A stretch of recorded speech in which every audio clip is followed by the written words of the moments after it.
지난주까지 성령의 9가지 열매에 관해서 말씀드렸고요. 오늘 말씀은 잘 알고 있는 데살로니가전서 5장 16절에서 18절까지 기도와 감사 그리고 기뻐하라라는, 그러면서 하나님의 뜻이라는 사도 바울의 이 말씀을 통해서 함께 은혜를 나누고자 합니다. 여러분, 그런 생각을 해보셨습니까? 나를 향하신 하나님의 뜻이 뭘까? 나를 향하신 하나님의 뜻. 우리가 이름의 뜻은 알지요.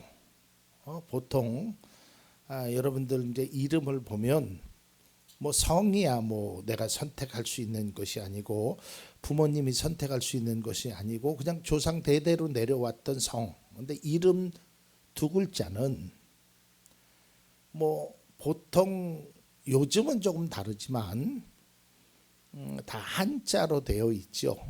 예, 그래서 제 이름은 어지현자의 9구자입니다. 사실은 저도 나중에 알은 이야기인데 제 구자가 9구자가 아니래요. 원래 짓기는 연구할 때 그 하는 구자래요. 근데 그 당시에 이 동사무소 사서가 연구할 때 구자가 내가 어떤 건가 찾아봤는데 굉장히 좀 복잡해요, 획이. 그러니까 아무거나 구자 붙인다고 9구자로 붙인 거예요. 근데 그 아무거나 붙인 9구자가요, 저는 참 어진 게 9개 있는 뜻이 더 좋잖아요. 그래서 성령의 9가지 열매할 때 그런 생각이 들기도 했습니다. 그 이름을 뭐 아빠가 줬던 엄마가 줬던 할머니 할아버지가 줬던 간에 이름의 뜻이 있잖아요. 뜻, 그죠? 근데 그 뜻은 그냥 아무거나 붙인 게 아니고 부모가 자녀를 향한 마음 아니면 바램 뭐 이런 거로 적겠죠. 예. 그래서 이제 거의 한 달이 됐네요. 제 조카 아이가 아이를 낳았는데 이름을 루나라고 그랬는데 리을라, 그게 뭐 라틴어로 뭐 보름달, 예, 보름달이라는 뜻을 갖고 있대요. 그러니까 항상 이렇게 풍성한 자녀가 되라, 이제 이런 뜻이 있듯이 우리 성도는 무슨 생각을 좀 가지고 우리가 신앙생활해야 되냐면, 하나님이 나를 향하신 분명한 뜻이 있다. 그래서 제가 2, 3주에 걸쳐서 이 하나님의 뜻에 대한 말씀을 나눌 거고요. 그리고 이제 기도, 감사, 기쁨에 관한 말씀을 드리고, 이제 뭘 할까 고민하다가 이제 성경에 나타난 인물을 좀 하도록 하겠습니다. 그래서 구약의 대표적인 인물 중에 하나인 다윗에 관해서 한번 쭉 한번 성경을 통해서 우리가 함께 공부하는 시간을 갖고자 합니다. 자, 이제 오늘 본론으로 돌아가서, 오늘 말씀은 우리에게 너무나 익숙한 말씀이죠. 항상 기뻐하십시오. 쉬지 말고 끊임없이 기도하십시오. 범사에 감사하십시오. 그러면서 사도 바울이 이는 그리스도 예수 안에서 너희를 향하신 하나님의 뜻, 바램, 마음입니다. 이런 뜻이에요. 그러니까 하나님의 마음은 우리가 이렇게 하기를 원하신다라는 거예요. 근데요, 이 하나님의 뜻이라는 것을 제가 한번 성경 속에서 쭉 찾아봤어요. 근데 사도 바울은 이 하나님의 뜻에 관해서 두 가지 관점에서 이야기하는데, 그 첫 번째 관점이 뭐냐면, 내가 사도가 된 것이 하나님의 뜻으로 됐다. 꼭 이렇게 표현을 합니다. 그러니까 내가 지금 이러한 입장에서 내가 여러분들에게 편지하는데 꼭 서두에 이렇게 하나님의 뜻으로 사도가 된 바울, 이제 그렇게 얘기를 하고요. 두 번째 하나님의 뜻은 어떤 것으로 이야기하냐면 하나님의 뜻은 거룩한 것이다. 하나님의 뜻은 이렇게 살아가는 것이다 라고 얘기해요. 그러니까 오늘 저도 말씀을 조금 원고의 내용이 아닌 기본적인 갖고 있는 거로 조금 바꿔보려고 해요. 자, 이 두 가지 여러분들 우리가 여기 장로님도 계시고 권사님도 계시고 안수 집사님도 계시고 집사님도 계시고 또 직분 받았던 우리 교회에서 받으신 분도 계시고 다른 교회에서 받으시기 다 괜찮아요. 어디서 받은들 괜찮아요. 어디면 어때요? 다 하나님이잖아요. 다 하나님이 주신 거잖아요. 그거는 저는 구별하지 않습니다. 하나님 편에서 다 똑같잖아요. 제가 청주 참 좋은 교회에서만 목사가 아니잖아요. 제가 다른 교회 가서 설교를 한다든지 그러면 거기서 뭐라 그래요? 청주 참 좋은 교회의 담임 목사님 아니면 교회의 목사님이지만 이 자리에 섰을 때는 그 성도들에게 목회자로서 말씀을 증거한단 말이죠. 그러니까 우리는 뭘 생각해야 되냐면 하나님이 나에게 직분을 주셨다.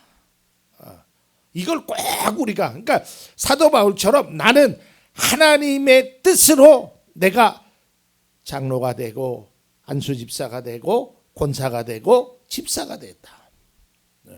이것을 우리가 자부심으로 갖고 있어야 돼요.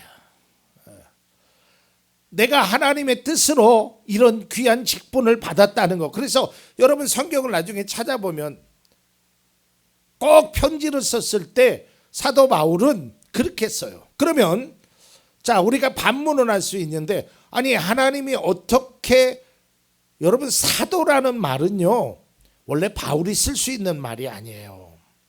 사도라는 것.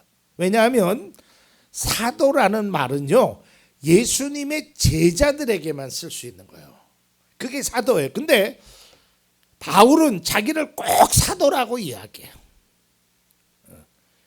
왜냐하면 그가 다메섹 도상에서 가다가 예수님의 음성을 듣죠. 그러면서 이제 깨달아지는 거예요. 그러면서 이거는 뭐 하나님이 야 너는 내 뜻으로 이게 아니고 자기가 느낀 바로는 자기는 하나님의 뜻으로 복음을 전하는 자가 됐다라는 거예요. 근데 여러분 때로는 그럴 수 있어요.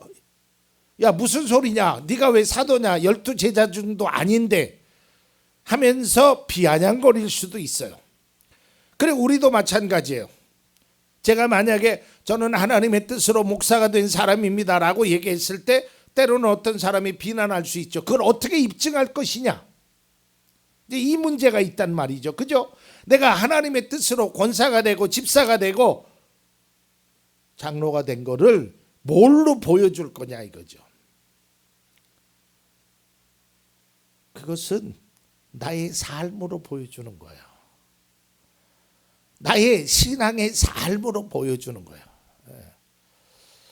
제가 한 2주 동안 고민했어요.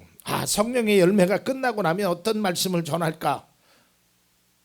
12 제자에 관한 말씀을 전할까? 뭐 등등의 생각을 하다가 딱 이 데살로니가전서 5장 16절에서 18절 말씀이 떠오르는데 처음에는 기도와 감사와 기쁨 이 세 가지에 대해서 말씀을 준비하는데 준비하는 과정에서 이것보다 먼저 해야 될 게 뭐냐? 하나님의 뜻이라는 거예요. 하나님의 뜻. 그러니까 우리가 꼭 알아야 될 것은 내가 먼저 하나님의 뜻으로 하나님의 자녀가 됐다. 이건 분명한 사실이에요. 왜냐하면 요한복음에서도 말씀드렸듯이 예수님이 말씀하셨듯이 너희가 나를 택한 것이 아니라 내가 너희를 먼저 택했다고. 그러니까 하나님의 택한 백성이 나라라는 거예요.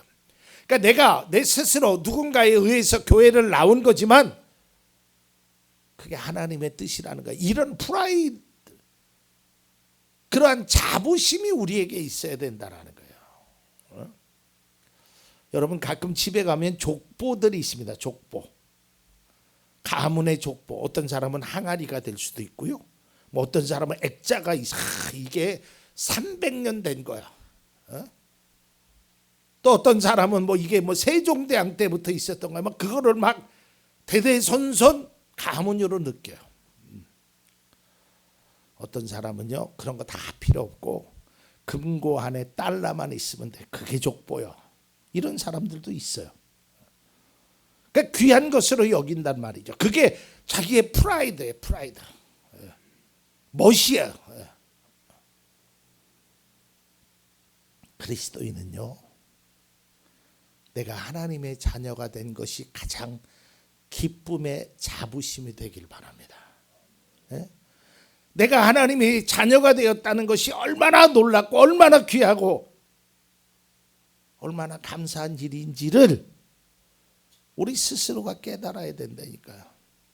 오늘 안수 집사님이 찬양했던 것처럼 그런 사람은 우리의 도움이 어디서 오냐? 하나님께서 온다라는 사실을 고백하고 믿고 따르는 사람이 바로 믿음의 사람이고, 그 사람이 바로 하나님의 뜻을 행하는 사람이란 말이에요.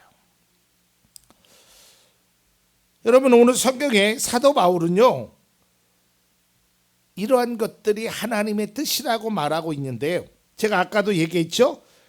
그 서신서에 보면 자기 자신이 그 하나님의 뜻으로 사도 바울이 됐다라는 걸 강조한다고 말씀드렸잖아요.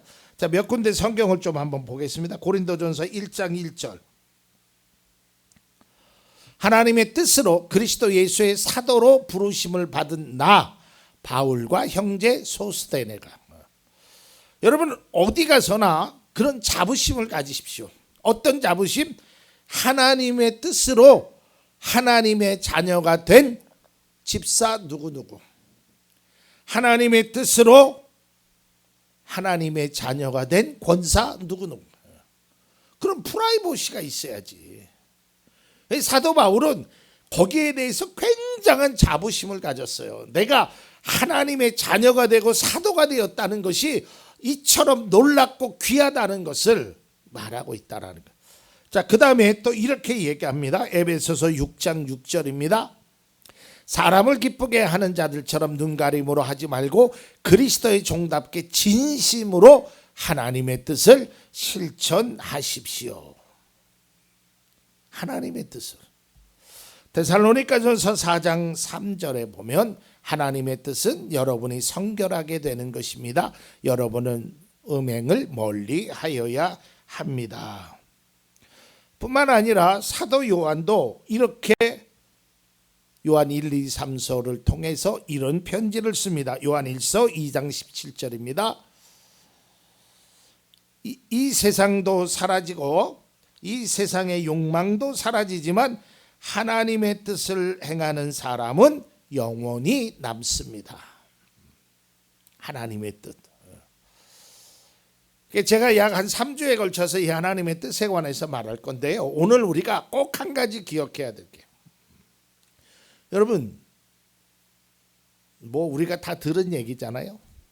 어떤 그 한국사 강사가 그런 얘기를 해요.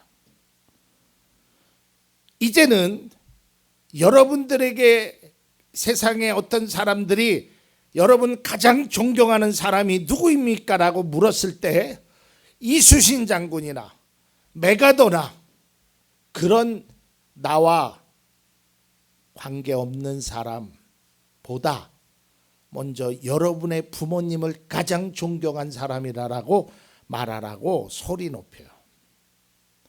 여러분, 만일에 여러분들의 자녀가 나는 이 세상의 그 어떤 사람보다 우리 엄마 아빠가 제일 훌륭하고 제일 존경합니다라고 얘기했을 때 여러분 기분이 어떻겠어요? 아휴, 내가 너 같은 자식을 뒀는데 뭔 존경이야, 이럴 부모가 있겠어요? 하나님은요, 우리가 하나님을 가장 존경하는 그런 마음의 표현을 말하기를 가장 좋단 말이에요. 저도요, 뭐 여러분들도 마찬가지지만 내 생일날 되면 뭐 문자가 오기도 하고 뭐 이런 선물들이 오잖아요. 제가 받아봤던 최고의 문자가 뭐냐면 제가 받아본 제 생일날 나는 아빠의 딸로 아들로 태어난 게 고마워. 난 그게 최고인 것 같아. 여러분, 우리도 마찬가지예요. 하나님, 나는 하나님의 자녀가 된 게 제일 좋습니다. 이러면 하나님이 얼마나 기뻐하시겠어요. 우리가 때로는 그 자녀가 부모의 속도 새기고 부모의 마음도 아프게 하지만 적어도 중심의 마음 속에서는 하나님이 바라시는 그 뜻이 뭐냐?